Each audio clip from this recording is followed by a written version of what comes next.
వాక్యంలోకి వెళదామును.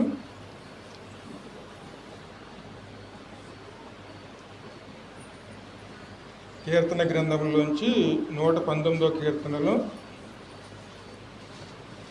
66, 67 వచనాలు జ్ఞాపకం చేసుకుందాం.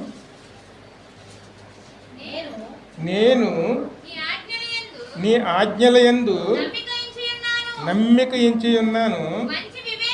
మంచి వివేచన, మంచి జ్ఞానము నాకు నేర్పుము. శ్రమ కలగక మునుపు నేను త్రోవ విడిచి తిని ఇప్పుడు నీ వాక్యమును అనుసరించి నడుచుకొనుచున్నాను. హల్లెలూయా.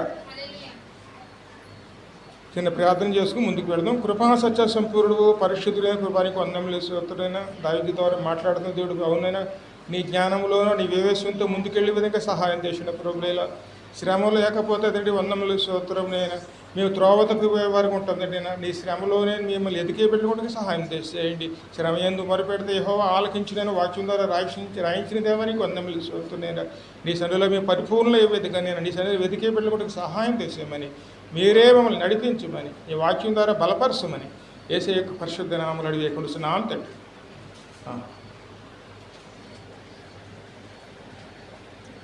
నేను నీ ఆజ్ఞలయందు నమ్మిక ఉంచి ఉన్నాను. మంచి వివేచన, మంచి జ్ఞానము నాకు నేర్పించుము.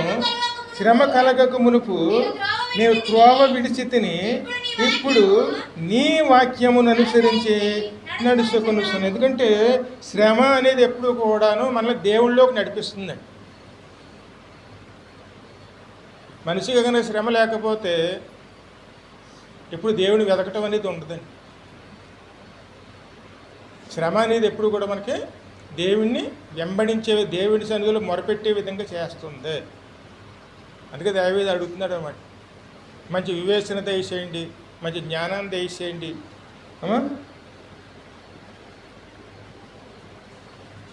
నాకు నేర్పించు. శ్రమ కలగకునుకు నేను త్రోవను విడిచి తిని. మరి శ్రమలు అనేవి అనేకం వస్తాయండి. ముఖ్యంగా మనం ఒకటి ఆలోచిస్తే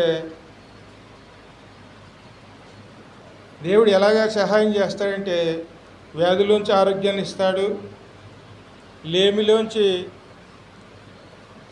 లేవనెత్తి మంచి ఐశ్వర్యం ఇస్తాడు, బాధలోంచి ఖచ్చితంగా ఎమోషన్ అనేది ఇస్తాడండి. లేని దాంట్లోంచి సృష్టించగలిగినటువంటి దేవుడు అండి.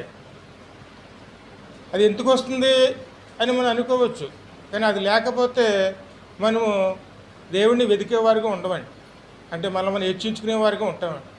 దేవుడిని మన నమ్మకంగా వెతకాలంటే ఆ చిన్న శ్రమ అనేది మనకి ఉండాలి. ఆ శ్రమ ఉన్నప్పుడే మనం బలవంతులు. ఎందుకంటే మనము క్రీస్తుని ధరించుకున్నప్పుడే మన బలవంతులు అండి. క్రీస్తుని ధరించుకోలేదనుకోండి కేవలం మన బలహీనమే. మనకి ఏ విధంగా త్రోవ తప్పుతో మనకు అర్థం కాదండి. ఎప్పుడైతే మనం క్రీస్తుని ధరించుకుంటామో అప్పుడే మనం దేవుని బలవంతులుగా మారుతామండి. ఆయన మీద ఆనుకోవాలి, ఆయన మీద ఆధారపడి జీవించే వారమై ఉండాలి. మన బలహీనతలు బట్టి వెనక్కి తిరగకుండా మన బలహీనతను ఉపయోగించుకుని దేవుని ద్వారా మనం బలవంతులమయ్యేవారమనే ఉండాలి. అలా ఉన్నామనుకోండి తేలిగ్గా దాటుకుని వెళ్ళిపోతామండి. కానీ అలా కాకుండా మనం దేవుని గుర్తించకుండా నా శ్రమలోనే కొట్టుకుపోయే వరకు ఉన్నామనుకోండి శ్రమ వస్తుంది, శ్రమతో పాటు ఎక్కడ పోతామండి? ఖచ్చితంగా కొట్టుకుపోతాం. కానీ మన దేవుని మీద అనుకుంటే ఆ శ్రమను కూడా మనం దాటుకునే విధంగా దేవుడే తన శక్తిని మన ముందు కనపరుస్తాడండి. ఎందుకంటే దేవుని శక్తిని చూడాలంటే ముందు మన బలహీనతలోనూ దేవుని గుర్తించుకునే వారమే ఉండాలి. ఆ మాట పౌలే అంటాడు చూడండి, 2 కొరింథీయులు చూడము 12వ అధ్యాయంలో 7 నుంచి 10 వచనాలు.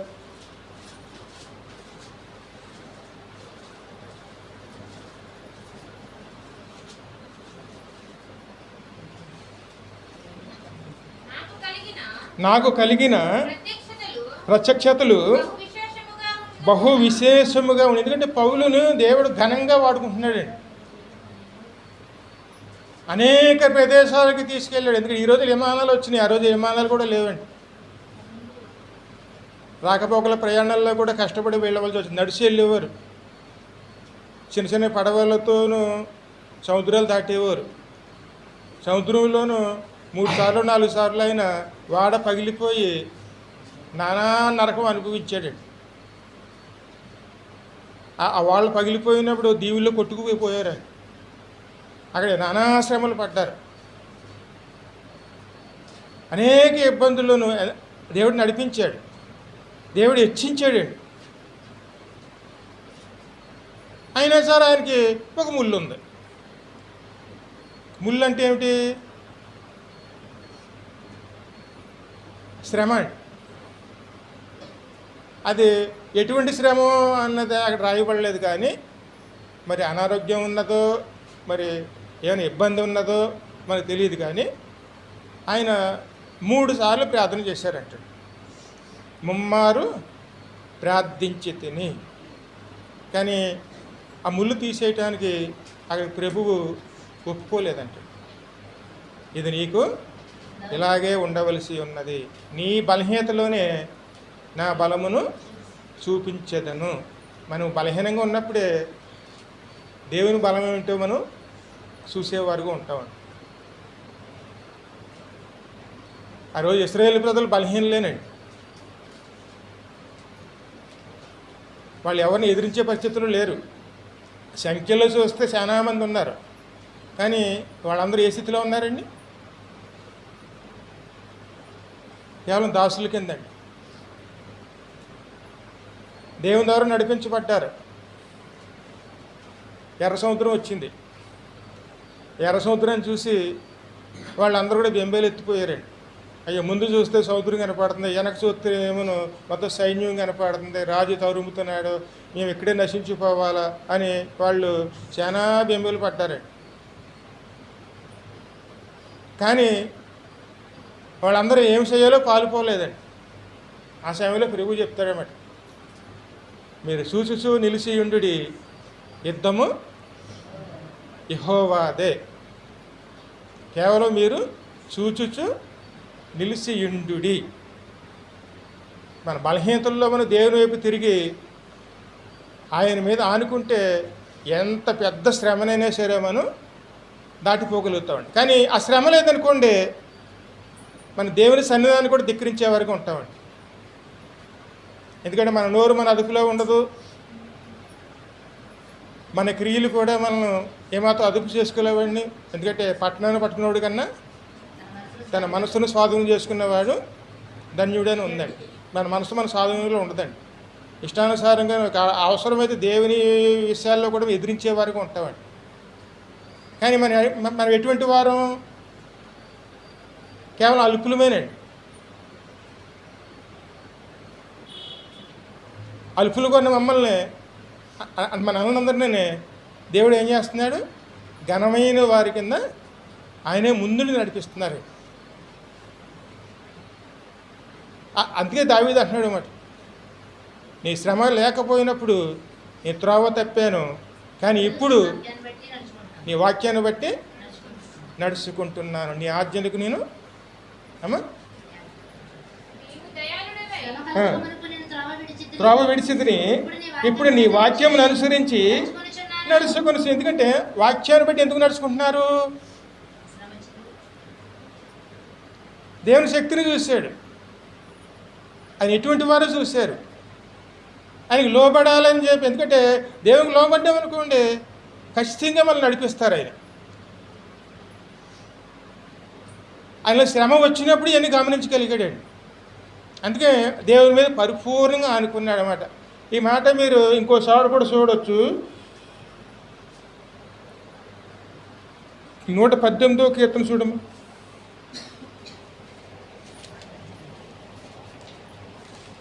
ఒక నిమిషం, 120 అనుకుంటాం.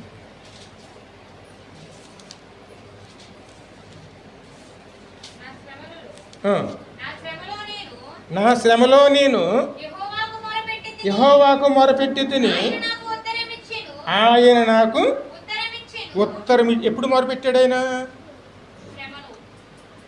ఆయన శ్రమలోను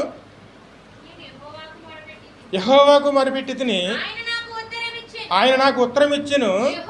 యెహోవా ఎందుకంటే మనం ఏ స్థితిలో ఉంటామండి? అబద్ధములాడే పెదవుల నుండి, మోసకరమైన నాలుక నుంచి నా ప్రాణమును విడిపింపుము. ఎందుకంటే ప్రధానమైన శత్రువు మనకి మన నాలుక, మన నోరేనండి. ఖచ్చితంగా దాన్ని అలా వదిలేసామనుకోండి, ఎక్కడికి వెళ్తాం మనం? నరకానికి వెళ్తాం. విస్తారమైన అడవిని ఒక అగ్గిపుల్ల సాలని తగలబెట్టేయడానికి. ఎంతో భక్తితో పని నడుస్తున్న మన నడకనే మన నాలుగు ఒక్క మాట వల్ల ఏమవుతుందండి?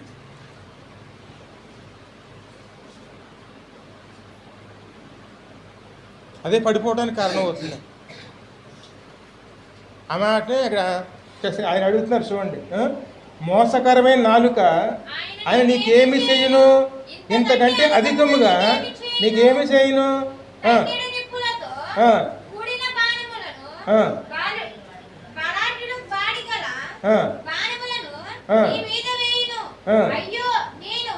మొసేకులో పరదేశినే ఉన్నాను. ఎన్ని ఎప్పుడు ఆయన తెలుసుకోగలిగాడు? శ్రమలోనండి. ఆ శ్రమ ఎప్పుడైతే ఆయనలో వచ్చి నిలిచి ఉందో అప్పుడు తాను ఏమిటో తను గుర్తించుకుని యేసయ్య అక్కడ యెహోవా దగ్గర ఆయన మొరపెడుతున్నారు అన్నమాట. శ్రమ ఎప్పుడు కూడా ఉపయోగించుకున్నాం అనుకోండి, అది ఎంతో మనకు ఉపయోగకరంగా ఉంటుందండి. కానీ అందులో మనం బలహీనం అయిపోయామనుకోండి, శ్రమ దినమేందు నువ్వు కృంగిని ఎడల నువ్వు చేత కాని వాడు వగుతువు. ఎందుకంటే శ్రమలో మనం ఎప్పుడు కృంగిపోకూడదండి. దాన్ని ఉపయోగించుకున్నాం అనుకోండి, ఖచ్చితంగా మనం బలవంతులుగా. ఎందుకంటే మనలో ఉన్నవాడు లోకంలో ఉన్నవాడి కన్నా గొప్పవాడు. ఆయనే మనలో ఉంటారు. ఎప్పుడైతే మనం బలహీనలుగా మారేమో ఆ సమయంలో దేవుని ఆశ్రయిస్తామో మన బలహీనతను ఉపయోగించుకుని తన బలాన్ని మనలో నింపుతాడు. అదే మనం ఆరోగ్యంగా ఉన్నప్పుడు ఆయన అవసరం లేదనుకోండి, కనీసం ఆయన ఆశ్రయించేవారుగా కూడా ఉండవండి. కేవలం మనం ఎవరు? బలహీనులు అండి. ఆ మాట మోసే అంటాడు చూడండి ఇక్కడ 90 కీర్తనలోను.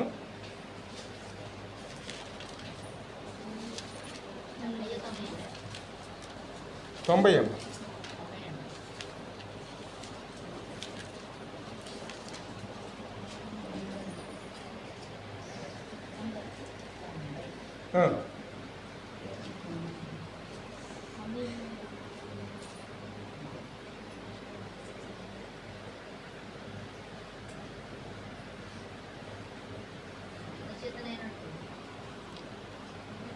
కీర్తన మొదటి నుంచి.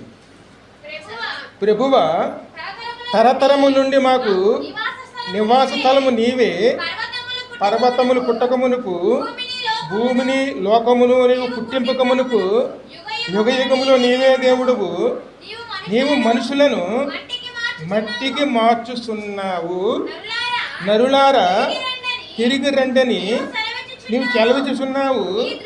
నీ దృష్టికి 1000 సంవత్సరములు గతించిన నిన్నటి వలె ఉన్నవి.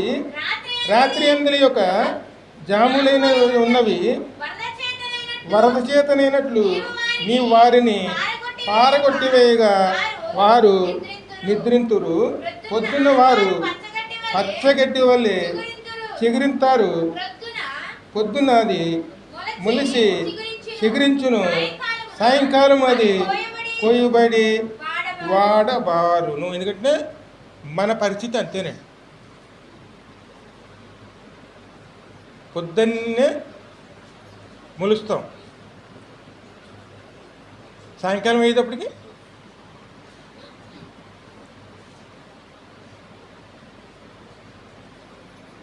వాడిబారిపోతాం, కస్తి కోతకి వెళ్ళిపోతాం. అందులో మనం హెచ్చించుకోవడానికి ఏమున్నది? అందులోనూ కేవలం బలహీనమేనండి. కానీ బలవంతుడు ఎవరు?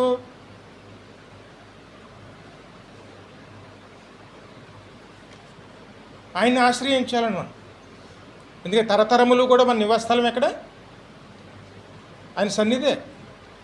అక్కడే ఆశ్రయించాలని మనం. ఆయన ఆశ్రయించామనుకోండి, ఆయన సన్నిధానంలో మనం వాడబారని వారిగా ఉంటామండి. దినదినము కూడా వృద్ధులుగున్న వారునే ఉంటాం. ఎందుకంటే వాడబారని ఒలివిల మొక్క వలె వృద్ధి చెందుతున్న వారునే ఉంటాం. కానీ ఆయన కాదని మనం బయట ఉన్నాం అనుకోండి, ఖచ్చితంగా ఎటువంటి వారుగా ఉంటామండి. పొద్దున పోస్తాం, మధ్యాహ్నం ఎండకి వాడిపోతాం, సాయంకాలం వచ్చేవాడికి మన స్థానం ఎక్కడో మనకే తెలియదు. ఇది మన పరిస్థితి. అందుకే ఎప్పుడు కూడా మనం ఎవరి మీద ఆధారపడాలి? దేవుని మీద ఆధారపడాలంటే మనం జ్ఞాపకం చేయడానికి వచ్చేదే ఆ చిన్న శ్రమ అండి. అంటే మనం ఏమిటో గుర్తు చేయడానికి వచ్చేదే చిన్న శ్రమ అండి. ఆ శ్రమను మనం ఉపయోగించుకున్నాం అనుకోండి, దేవుడిలో మనం ఎప్పుడూ కూడా బలవంతులుగా మారటానికి అది ఉపయోగపడుతుంది. అందుకే మొట్టమొదటి ఏమడిగాడైనా జ్ఞానము, వివేచన, ఈ రెండు ఉన్నాయనుకోండి, పరిస్థితులు తగినట్లుగా మనం నడుచుకునే వారమే ఉంటామండి. ఎందుకంటే దేవుడి సన్నిధిలో మరి ఏం పొందుకోవాలి? జ్ఞానము, వివేచన అండి. ఏది మంచో ఏది చెడో మనం ఆయన నామంలో మనం ఆయన ఇచ్చిన జ్ఞానంతో నడుచుకున్నాం అనుకోండి, తెలుసుకోగలిగామంటే ఆ పరిస్థితుల్లో మనం ఎక్కడ తల దాచుకోవాలో అక్కడ తల దాచుకుంటామండి. ఎందుకంటే పక్షులు చూడండి,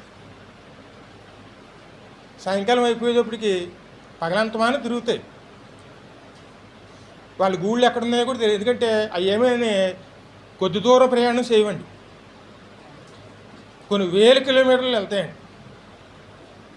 కానీ గూటుకు చేరే సమయం వచ్చేటప్పటికి దేని గూటికి అదే వెళ్తుందండి. మరి దానికి దారి ఎవరు చూపిస్తారు?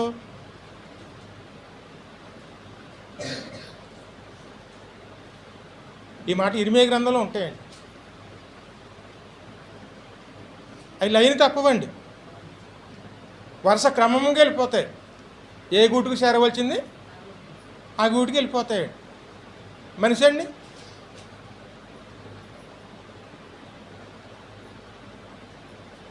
కేవలం మనం ఎక్కడి నుంచి వచ్చామను? దేవుని ద్వారా వచ్చాం. మన తలదాచిన చోటు ఎక్కడిది? దేవుని సన్నిధానమే. అందుకే ఎప్పుడైనా అపాయం అనేది మనకు కనపడినప్పుడు మన తలదాచుకునే చోటు దేవుని సన్నిధానం అండి. అది గుర్తించుకున్నాం అనుకోండి, దాన్ని మనం తేలిగ్గా దాటుకుని వెళ్ళేవారునే అదే గుర్తు చేస్తాడు ఇక్కడ మోసే అండి. ఈ కీర్తన మోసే రాశారు. మేము ఎప్పటికైనా సరే నీ సన్నిధానంలో మేము తలదాచుకోవాలి.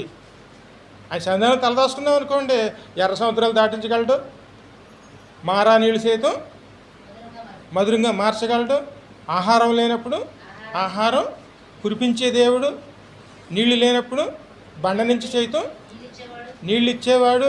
అది ఎవరు ఒకరికి ఇవ్వటం కాదండి, దగ్గర 30 లక్షల మంది ప్రజలకండి.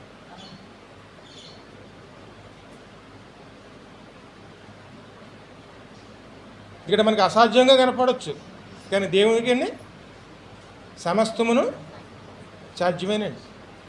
అందుకే ఇక్కడ దావీదు అంటున్నాడు అన్నమాట, నీ శ్రమ లేకపోయినప్పుడు నేను త్రోవ తప్పిపోయాను, కానీ ఇప్పుడు నీ వాక్యాన్ని అనుసరించి నడుచుకోండి. ఎప్పుడైతే ఆయన శ్రమ వచ్చిందో, ఈ శ్రమ ఎలాగంటారేమో ఇతరుల వల్ల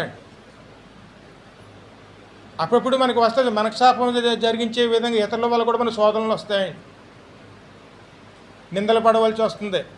అదేవిధంగాను ఇతరులు చేసిన పని వల్ల మనం నష్టపోవలసి వస్తుంది. ఆ నష్టంలో మనం నిందల పాలు కావాల్సి వస్తుందండి. ఆ నష్టాన్ని మనం భరించవలసిన పరిస్థితి వస్తుంది. అటువంటి పరిస్థితుల్లో కూడా మనం నమ్మకంగా దేవుని వెతికామనుకోండి, దేవుడి పరిస్థితులు ఏం చేస్తాడు? ఖచ్చితంగా సానుకూలపరిచే దేవుడే. ఆయన మీద ఆనుకునే మనసు మనకు ఉండాలి. ఆనుకున్నాం అనుకోండి, పరిస్థితులు ఎవరు మారుస్తారండి?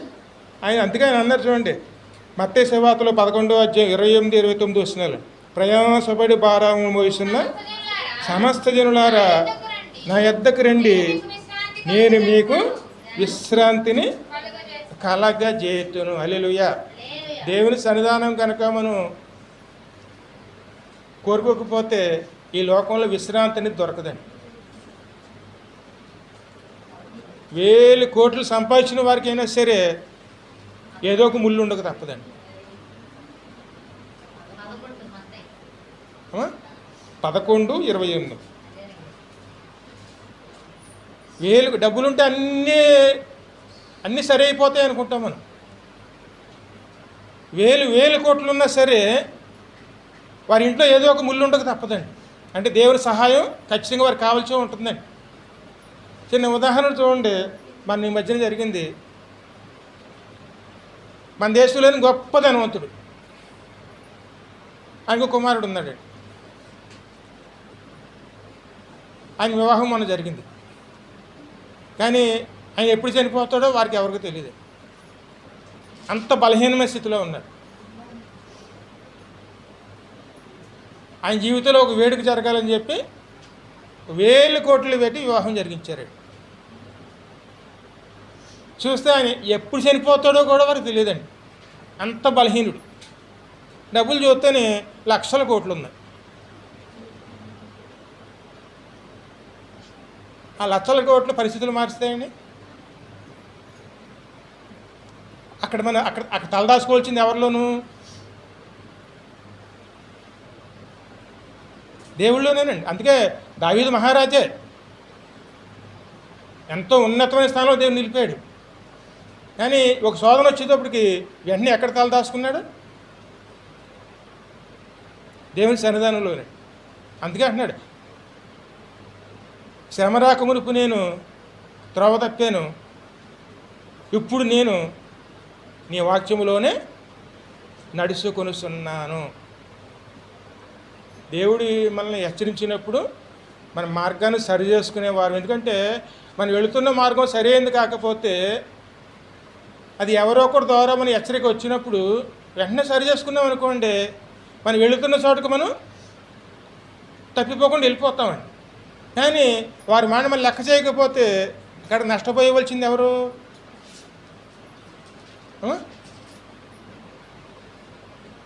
ఆ మార్గంలో మనం వెళుతున్నాం, కానీ ఆ మార్గం తప్పు మార్గం. అది వేరే వాళ్ళు హెచ్చరించారు, నువ్వు వెళ్ళవలసింది ఈ మార్గం కాదు హెచ్చరించారు అనుకోండి, వారి మాట నేను ఎందుకు వినాలని చెప్పి అక్కడ మరి నిర్లక్ష్యంగా వెళ్ళిపోతే అది నష్టపోయేది ఎవరండి?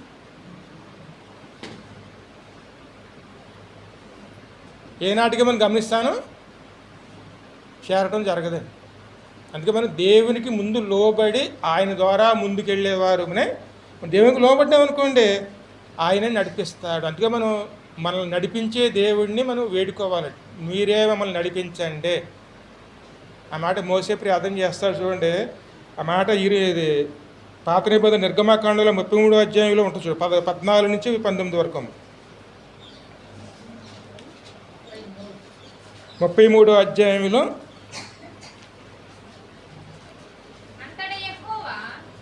14వ వచనం.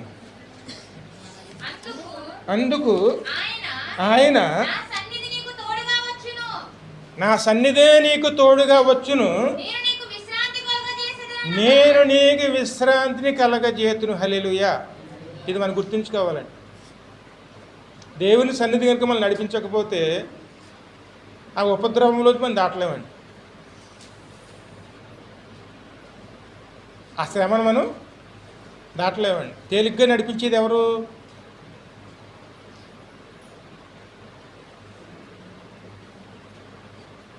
ఆయనేనండి. ఆయన మనం నడిపించాలి. ఆయన లేకుండా మనం నడుపుతానికి ప్రయత్నం చేసామనుకోండి ఖచ్చితంగా మనం శ్రమల పాలైపోతామండి. ఆ శ్రమను దాటాలంటే అక్కడ మనల్ని ఖచ్చితంగా ఎవరు నడిపించాలి? ఆయన నడిపించాలి. అందుకే మోసే అడుగుతున్నాడు, నువ్వు వెళ్ళమంటున్నావు కానీ మమ్మల్ని నడిపించేది ఎవరో చెప్పట్లేదు. నువ్వు దూతను పంపుతానంటున్నావు. దూత కాదు మాకు కావాల్సింది, వస్తే నువ్వే రావాలి. నువ్వు వస్తేనే మేము ముందుకు వెళతాం. అలా అన్నప్పటికీ అప్పుడు యెహోవా అంటాడు, నా సన్నిధితో నీకు తోడుగా నేను పంపిస్తున్నా. సన్నిధితో అంటే ఎవరు?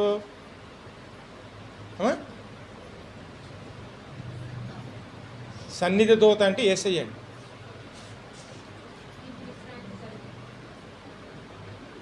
సన్నిధి అంటే దేవుని మందిరం అండి. దేవుని మందిలో బలిపీఠం ఎవరు? యేసయ్య అండి. ఇంకో విషయం మరి మీకు తెలుసు లేదు కానీ పరలోక రాజ్యంలో దేవాలయం ఉండదండి. దేవాలయం అంటే క్రీస్తేనండి. అందరికీ దేవాలయం కింద ఆయనే ఉంటాడు. ఆయనలోంచి వెలుగును పొందుకుంటారండి. దేవాలయం అంటే క్రీస్తు అండి. ఆయనలోనే మనం వెలుగును పొందుకొని, నేను లోకానికి వెలుగునై ఉన్నాను. మరి ఆయన మనల్ని నడిపించకపోతే మనం ముందుకు వెళ్ళగలుగుతామండి?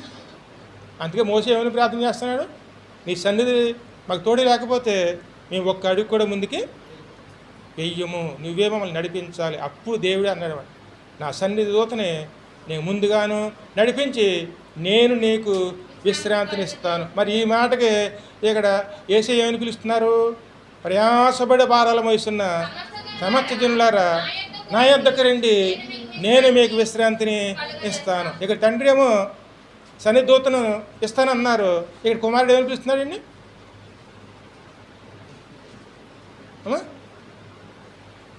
నా యొద్దకు రండి, నేను మీకు విశ్రాంతి ఇస్తాను. ఇప్పుడు మరి ఎవరి దగ్గరికి వెళ్ళాలి? వెళ్ళామనుకోండి, ఎర్ర సముద్రం అని ఈ లోకాన్ని మనం ఖచ్చితంగా దాటించుకోవాలి. దాటాలంటే ఖచ్చితంగాను దేవుని సహాయం తీసుకోవాలండి. ఆ మాట దావిదశయ్య గారు అంటారు చూడండి, శ్రమ లేకపోతే నువ్వు క్రైస్తవుడు ఎలాగవుతావు అని. శ్రమ లేనిదే నీవు క్రైస్తవుడని ఎలా పిలువబడతావు? క్రీస్తులా మారుతానండి. క్రైస్తవుడు అంటే క్రీస్తులా జీవించేవాడు అని అర్థం అండి. అందుకే మనం ఆయన ధరించుకునేవారునే ఉండాలండి. ఇంకా ముందు 19 వరకు చదవము. మోసే నీ సన్నిధి కనుక రాని ఎడల ఇక్కడ నుండి మమ్ములను మేము ముందుకు వెళ్ళలేము. ఎందుకంటే పరలోకం వెళ్ళాలంటే మాటలు కాదండి, కనీసం చూసిన వారు కూడా ఎవరు లేరు. అక్కడ రావడానికి దేవుడు మనకు అనుమతిని ఇచ్చాడు కాబట్టి మనం అది మనకి ఇచ్చాడు కాబట్టి మనకు రమ్మన్నారు అక్కడికి. అక్కడి నుంచి అక్కడికి వెళ్ళటానికే మనల్ని ఆ రోజు ఐగుప్తు అనేటువంటి బానిసత్వం నుంచి విడిపించారు, ఆయన నడిపించారు. ఇప్పుడు ఆయన ఏమని రాలేను, నేను వస్తే మీరు నిర్మూలమైపోతారు అని చెప్పి ఆయనే అంటున్నారు. ఎందుకంటే మనం చేసేటువంటి అతిక్రమములు మన పాపములు ఏం చేస్తాయండి? మన మీద దేవుని ఉగ్రతను తీసుకొస్తాయండి. ఇప్పుడు తిరుగుబాట్లు చేయటం, తిరుగుబాట్లు ఫలితం ఎలా ఉంటుంది?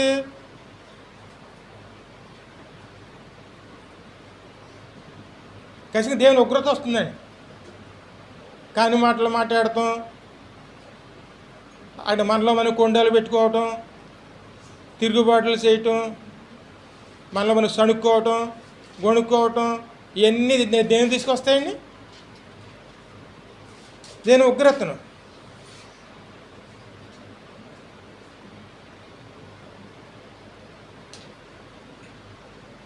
ఈ పరిస్థితిలోంచి ఉన్నప్పుడే మోసే అడుగుతున్నాడు అనమాట, ఈ సన్నిధితో లేకపోతే మేము ఈ స్థలంలోంచి మేము ముందుకి ఒక్క అడుగు కూడా మేము వెయ్యము, నువ్వు ఎప్పుడు వస్తావో మేము అప్పుడే బయలుదేరుతాం.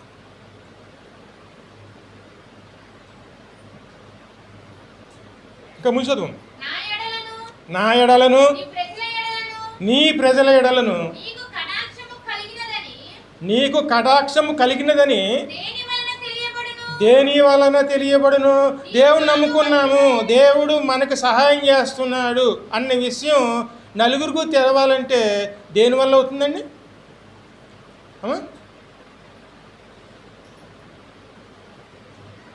వీరు దేవుని బిడ్డలు అని తెలవడానికి అక్కడ మన సాక్ష్యం ఏమి కావాలండి?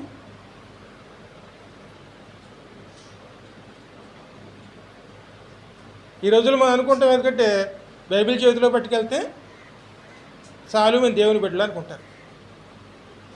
అంతకన్నా ప్రాముఖ్యం ఏమిటంటే దేవుని చేసినటువంటి క్రియ మన జీవితంలో జరుగుతూ ఉండాలి. అదే వీళ్ళు దేవుని బిడ్డలు, దేవుని చేత విమోచించబడిన వారు, దేవుడు నడిపిస్తున్న వారు, దేవుడికి వీరు తోడై ఉన్నాడు అని ప్రజలు తెలుసుకుంటారండి. అప్పుడే వారికి భయభక్తులు వీరి మీద కలుగుతాయి. కేవలం మన బైబిల్ పట్టుకున్నంత మాత్రాన క్రైస్తవులు కాలేమండి.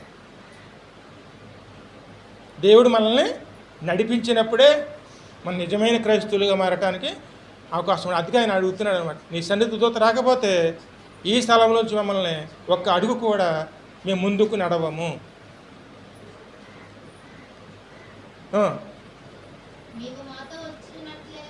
నీవు మాతో వచ్చినట్లు కదా, అట్లు మేము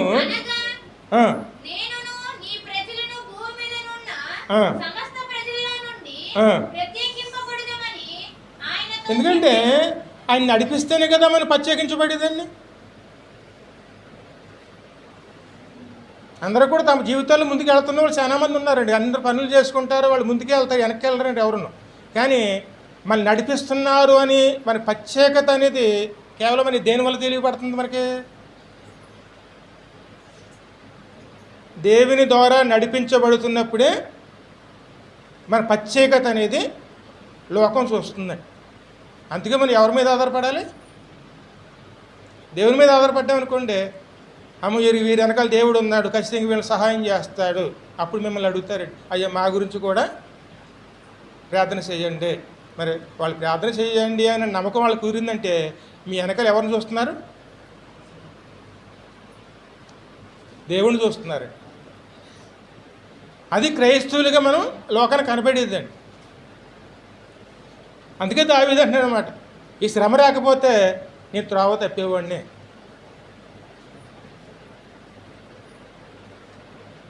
ఎందుకంటే శ్రమ లేనప్పుడు నా ఇష్టానుసారంగా ఉన్నాను. ఇప్పుడు ఈ శ్రమ వచ్చింది, ఆ శ్రమ ఏం చేసింది? తను సరి చేసిందండి. ఇప్పుడు వాక్యంలోనూ ముందుకు వెళ్తున్నాడు అనమాట. అంటే దేవుడు చెప్పినట్లుగా ముందుకు వెళుతున్నాడు. మరి యేసయ్య మనల్ని ఎలా నడిపిస్తారంటే, ఈ రోజుల్లోనూ అన్నమాట ఎబ్రీల్లో చూడమ్మా 2వ అధ్యాయంలో 13 నుంచి 18 వరకు.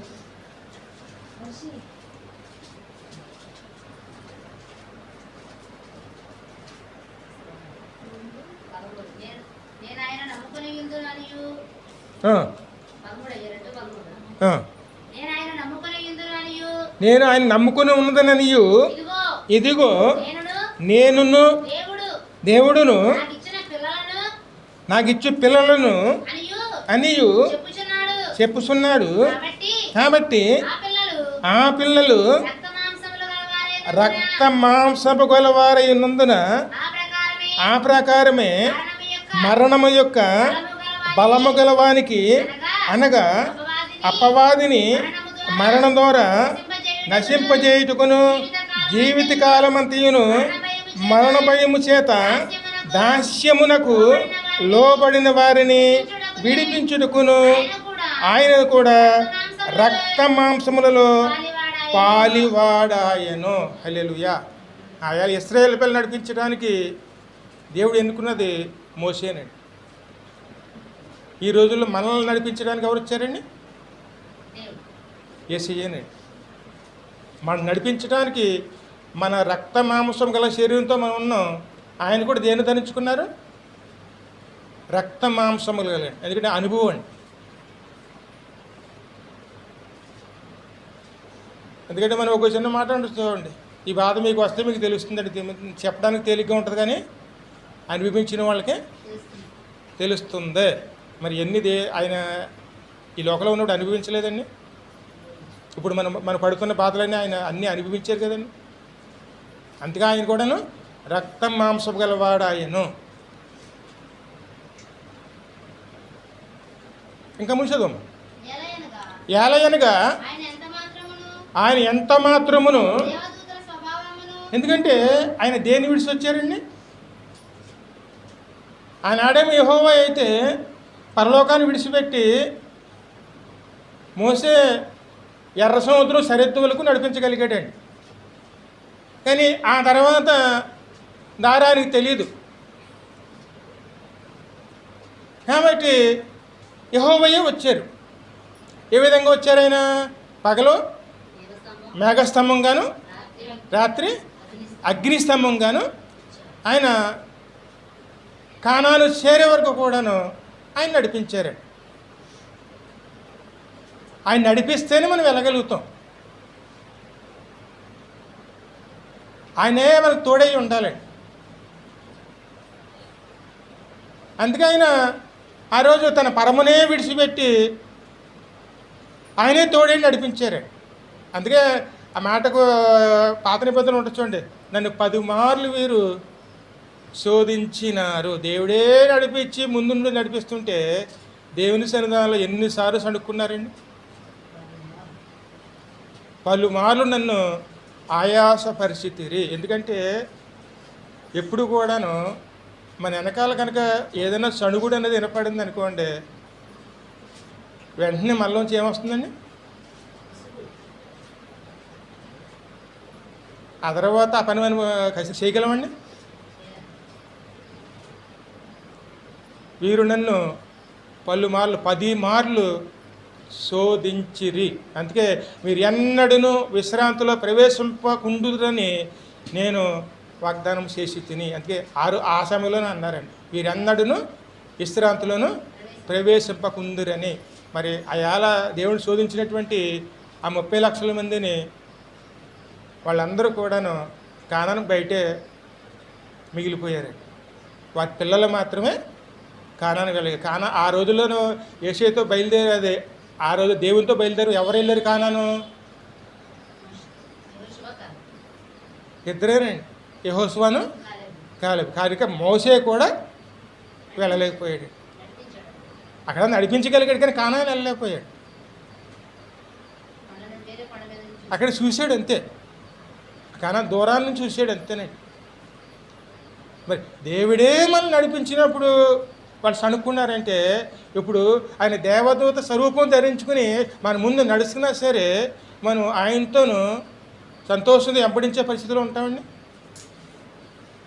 అందుకే ఆయన మనలాగే రక్త మాంసగలవాడై ఉండి వచ్చి మనల్ని మరణం నుంచి రక్షించగల శక్తిమంతుడిగాను తన మరణాన్ని జయించి మరణములు విరిసివేసి నేనే మార్గము, నేనే సత్యము, నేనే జీవము, ఆయన మార్గాన్ని మన ముందు పెట్టారండి.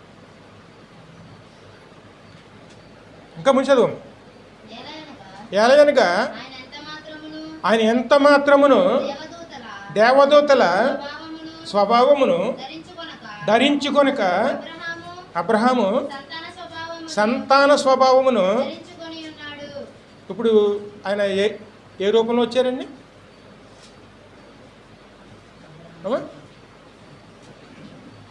ఇప్పుడు మనం ఎవరి సంతానంలో ఉన్నామండి? అబ్రహాం సంతానం అండి. అదేవిధంగా ఏ సంతానంలో వచ్చారు? ఇప్పుడు ఆయన మళ్ళాటోడే కదండి. మరి ఆయన ఒక అడుగు ముందుకు వేసినప్పుడు మరి ఆయన అక్కడ మనం ఎందుకు వెళ్ళాము? అమ్మా,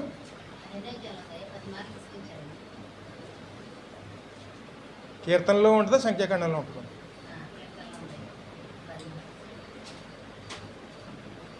మరి ఏ గొర్రెల మంది అయినా చూడండి, ఒక గొర్రె కనుక దాటేసింది అనుకోండి, ఆ తర్వాత మిగిలిన గొర్రెలను ఏం చేస్తాయండి?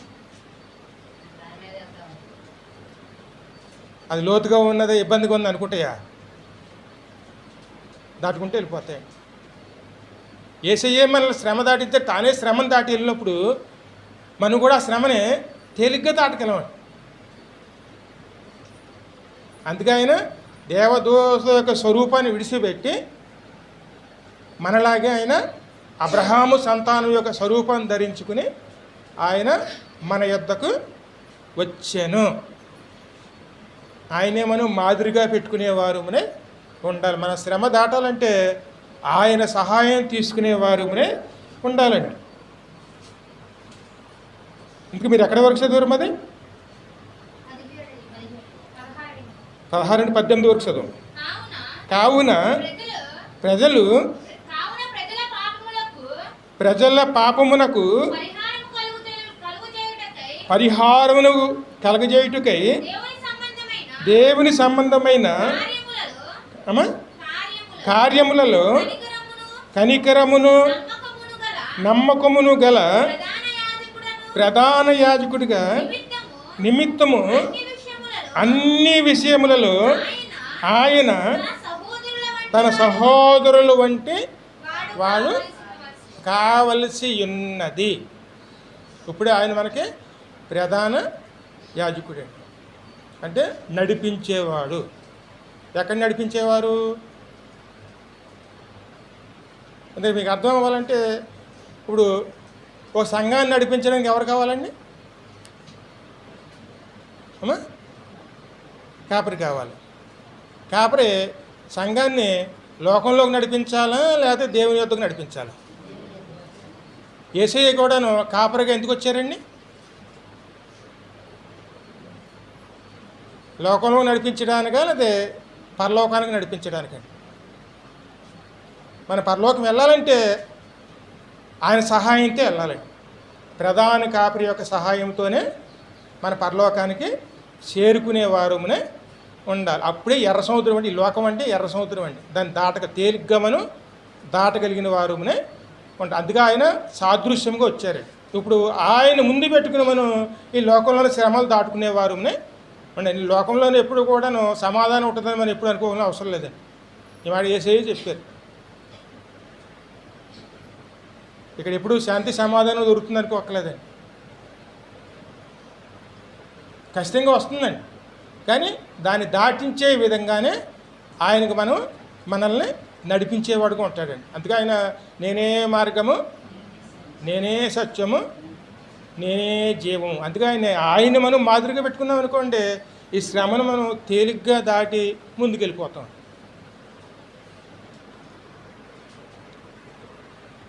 మరి ఏ విధంగా తీసుకోవాలి అంటే ఆ మాట ఎబ్రీలు 5:7 నుంచి 10 వచనాలు.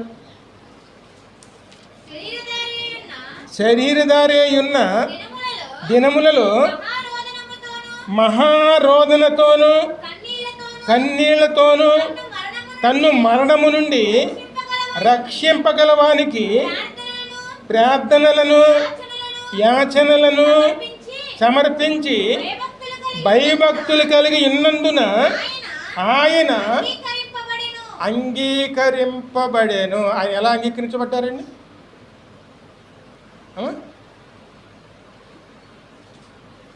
ఇప్పుడు దేవుని సన్నిధిలో మనం ఏం చేయాలి? ప్రార్థనలు యాచనలు. ఎందుకు యాచన అన్నమాటకి అర్థం ఏమిటి?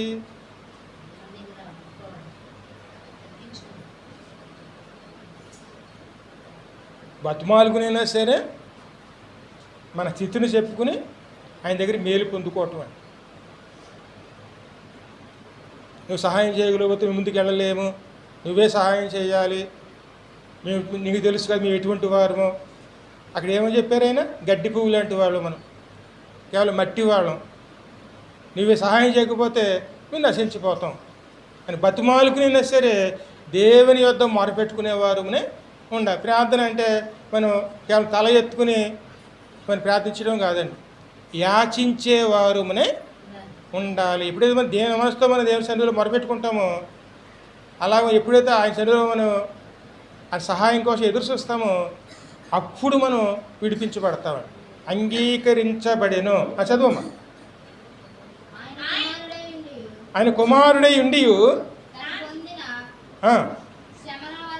తనకు కలిగిన శ్రమల వలన విధేయతను ఏమి నేర్చుకున్నారు?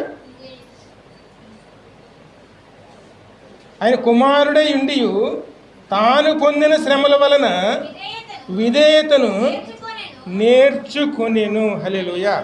మరి ఎందుకంటే మనకి శ్రమల్లోంచి మనకి ఏం పొందుకుంటామని? శ్రమ లేకపోతే విధేయత మనలో ఉంటుందండి. విధేయత అనేది శ్రమలోనే దొరుకుతుందండి. కేవలం మనం దేవుళ్ళు హెచ్చించబడినందువల్ల అందులోంచి విధేయత మనకి ఏమాత్రం దొరకదండి. కేవలం విధేయత అనేది ఎక్కడి నుంచి దొరుకుతుంది మనకి? శ్రమ వచ్చినప్పుడేనండి. అప్పుడే దేవుడిని మనస్ఫూర్తిగా అడగలుగుతామండి. శ్రమ లేదనుకోండి నువ్వు ఎవడో అని కూడా అనగలమండి. ఈ రోజులు చాలా మంది అదే రీతిగా ఉంటారు. అనేక మంది చూడండి, అదేవిధంగా మాట్లాడుతూ ఉంటారు. నువ్వెవరో ఇష్టానుసారంగా మాట్లాడతారు. కానీ అదే కానీ శ్రమ వస్తే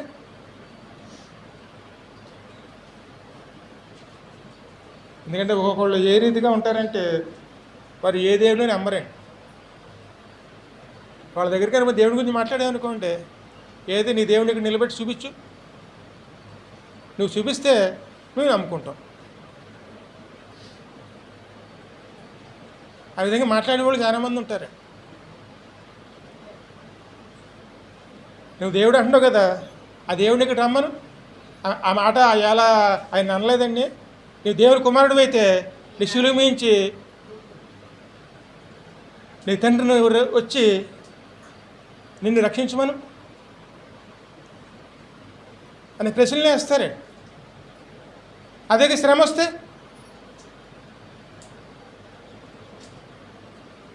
యేసయ్యా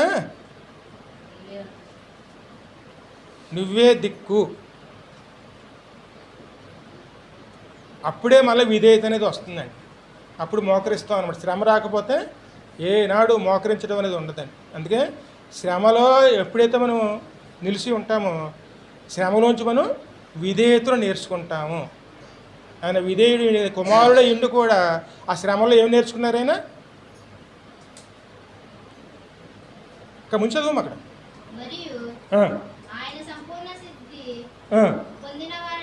సంపూర్ణ సిద్ధి పొందిన వాడే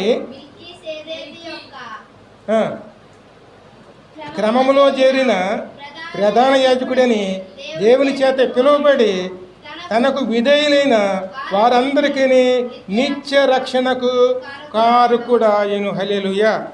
మరి అందరినీ రక్షించగలిగినటువంటి దేవుడిగా పిలువబడుతున్నారంటే ఆయన దేవుని యొక్క ఆ విధేయత కనబరిచినందువల్లే మన రక్షించడానికి రక్షకుడు అయ్యారండి.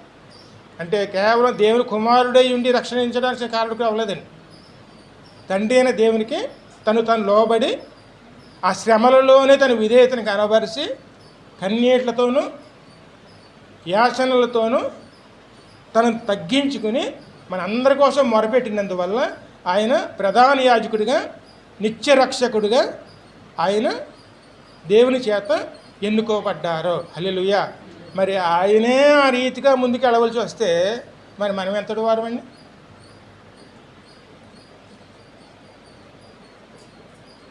రెండమ్మ కదా అంత దేవుని సన్నిధిలో మనం మొరపెట్టుకున్నాం, ప్రార్థన చేసుకుందాం అంటే ఈ రోజులో ఆలకించే వాళ్ళు ఎంతమంది ఉంటారండి?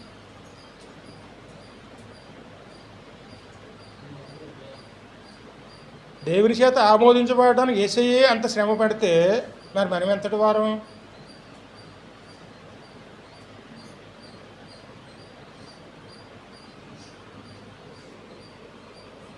మరి ఈ బాధలు ఎందుకు వస్తున్నాయంటే అన్నమాట ద్వితీయోపదేశకుడు 8 అధ్యాయంలో 3 నుంచి 8 వచనాలు.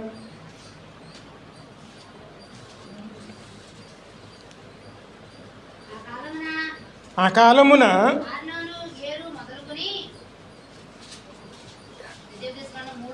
3 కదా 8 అధ్యాయం 3 నుంచి 8 వచనాలు.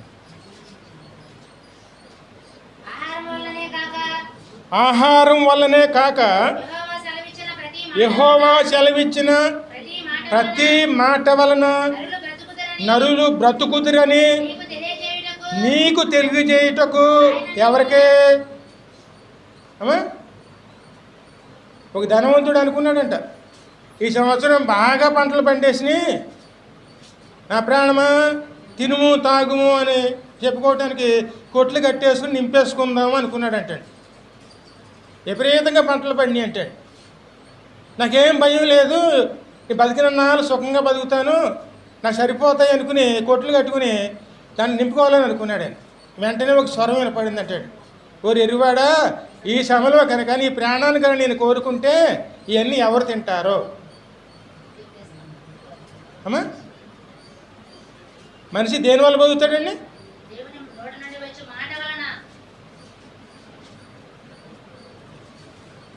అది మనం తెలుసుకోవటానికి అనిస్తాడండి. ఆహారం కేవలం మనం తినేది ముద్దే, కానీ ఈ ముద్దకి ఎన్ని గంటల శ్రమ పడతారండి?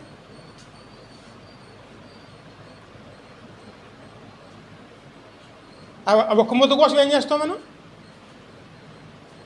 మనలో కొట్లాడతాం, మనలో తగులు పెట్టుకుంటాం, మనలో ద్వేషించుకుంటాం.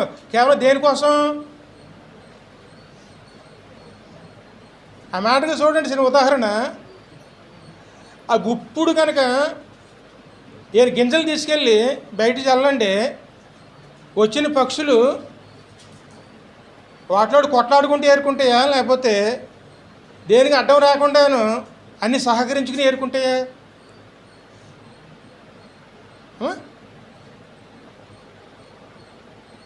కానీ కేవలం మనం ఏం చేస్తాం?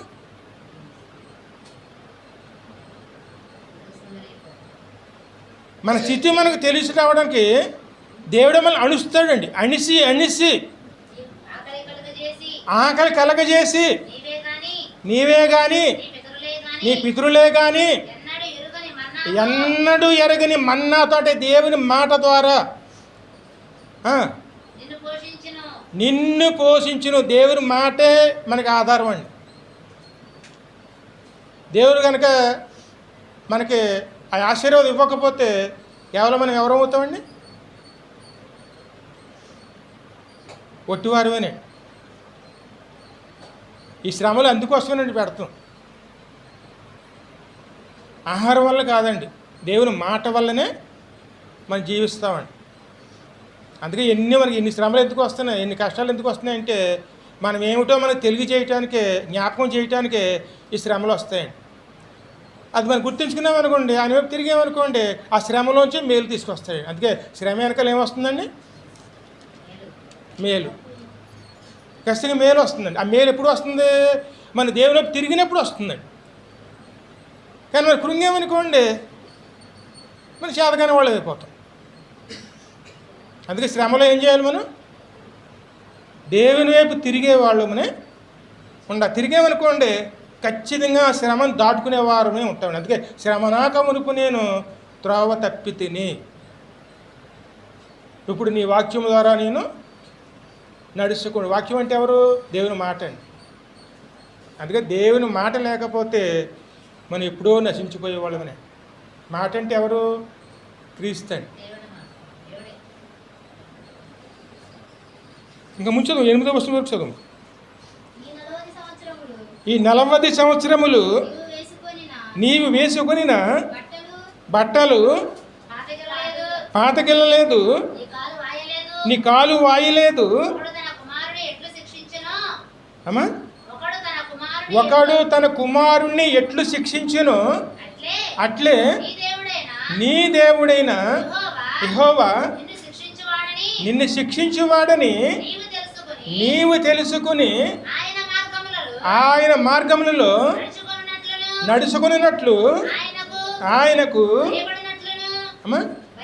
భయపడినట్లును నీ దేవుడైన యెహోవా ఆజ్ఞలను గైకొనవలెను. అందుకోసమే ఈ శ్రమలు అనేది మన ముందుకు వస్తాయి. అప్పుడు ఆయన కోరుకున్న దేశంలోకి మనల్ని అప్పుడు నడిపిస్తాడండి. అందుకోసమే ఈ శ్రమలో, ఈ వ్యాధులు, ఈ ఇబ్బందులు, ఇరుకులు, సమస్యలు ఇవన్నీ ఎందుకు వస్తున్నాయి మనకి? మనం ఏమిటో మనకు తెలియజేయటానికేనండి. ఎందుకంటే ఆయన లేకపోతే నిమిషం మాత్రంలోనే మనం నశించిపోతాం. ఎందుకంటే ఆయన కోపం ఎంతసేపు ఉంటుంది? ఆయనే అన్నాడు, నేను నిత్యం కోపించినలా నేను సృష్టించినటువంటి ఈ ఆత్మలు నశించిపోతాయి. అందుకే దేవుని కోపం ఎంతసేపు ఉంటుందండి? క్షణం మాత్రమే. కానీ కొద్దిసేపు ఉందనుకోండి మనం నిర్మూలం అయిపోతామండి. అందుకే ఎప్పుడు కూడా మనం దేవుని విధేయతను నేర్చుకోవటానికి ఆయన ఇచ్చిన దాన్ని ఏం చేసుకోవాలి? మనం ఉపయోగించుకునేవారునే ఉండాలి. ఉపయోగించుకున్నాం అనుకోండి దేవుడే మనకి సహాయం చేసి నడిపిస్తారు. దానికోసమే మనం ఈరోజు బల్లభోజనం అండి. అవును, యేసయ్య మనల్ని నడిపిస్తానికి వచ్చారు అని శరీరాన్ని మనం తీసుకుంటాం. ఎందుకంటే ఆ శరీరాన్ని తను నలగొట్టుకున్నారు. ఆయన మన కోసం ఏం చేశారు? ఆయన తన రక్తాన్ని సిందించారు. అది గుర్తు చేసుకోవడానికే ఈరోజు బల్లభోజనం. ఈ లోకంలో ఉన్నటువంటి శ్రమలను దాటుకుని మనం ఆయనలో నిలవటానికి ఆయన ఎలాగైతే ఈ లోకం దాటి వెళ్ళారో అలాగే మనం ఈ లోకాన్ని దాటుకుని వెళ్ళి శ్రమలు దాటుకునే వారిని ఉండాలంటే అది గుర్తు చేసుకోవడానికి ఆయన శరీరమును ఆ రక్తమును తీసుకున్నవారు. చిన్న ప్రార్థన చేసుకుందాం. ప్రార్థన చేసుకున్న తర్వాత ఒక వాక్యం జ్ఞాపకం చేసుకుని బలభోజనానికి వెళ్దాం.